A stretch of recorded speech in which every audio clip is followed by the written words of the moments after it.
Des pierres d'onyx et des pierres enchâssées pour l'éphod et pour le pectoral. Exode 25:7.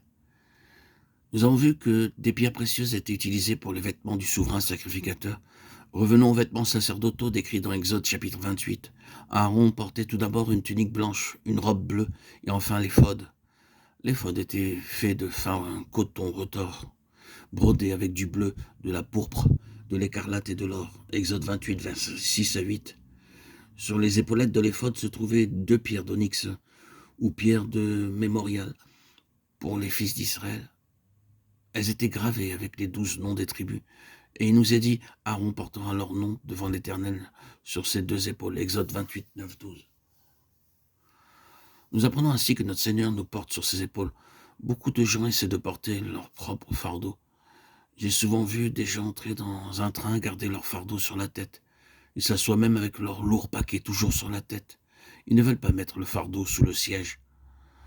Et nous-mêmes, nous procédons souvent de cette manière. Le Seigneur a déclaré « Mettez vos fardeaux sur mes épaules ». Cependant, nous voulons absolument les porter nous-mêmes.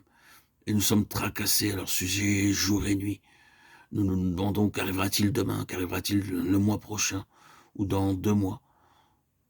Nous avons maintenant 5 enfants et bientôt nous en aurons 7. Comment ferons-nous pour les élever? Comment les marierons-nous? Avant qu'ils ne soient nés, nous tournons à leur sujet. Laissez le Seigneur Jésus porter vos fardeaux. Mettez votre fardeau sur ses épaules. Laissez-lui le porter pour vous. Déchargez-vous sur lui de tous vos soucis, car lui-même prend soin de vous. 1 Pierre 5, 7.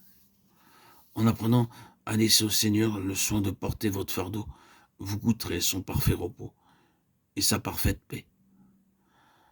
Par-dessus l'éphod se trouvait le pectoral, fait de fin lin retors avec ses cordons et ses montures d'or. Sur le pectoral étaient enchâssés 12 pierres, portant également les 12 noms des 12 tribus. Ces 12 pierres étaient très près du cœur du souverain sacrificateur.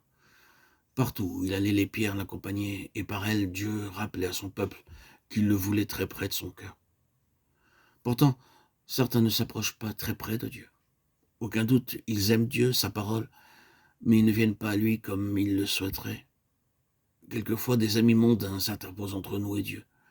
Combien de fois, lorsque nous ressentons le besoin de prier et qu'un visiteur arrive, nous quittons la présence de Dieu pour être en compagnie de cet ami, permettant ainsi aux amis mondains de s'interposer entre Dieu et nous. Le temps que nous devons passer avec Dieu et sa parole, nous le passons dans des choses mondaines.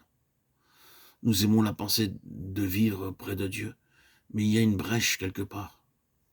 Donc à travers ces pierres précieuses, Dieu nous dit « Mon peuple, je te veux très près de moi, pour que tu puisses goûter ma pleine affection et mon plein amour. » Certains prient seulement lorsqu'ils veulent quelque chose. Ainsi, lorsqu'ils sont malades, ils prient. « Oh Dieu, guéris-moi, guéris-moi. » Une fois guéris, ils oublient Dieu. Ils prient seulement dans la peine. « Seigneur, vois ma difficulté. Oh, s'il te plaît, aide-moi dans mon affliction. » Mais quand Dieu entend leur prière, il l'oublie à nouveau. Beaucoup prient uniquement lorsqu'ils traversent de grandes épreuves ou afflictions. Mais très peu prient par amour pour Dieu, parce qu'ils l'aiment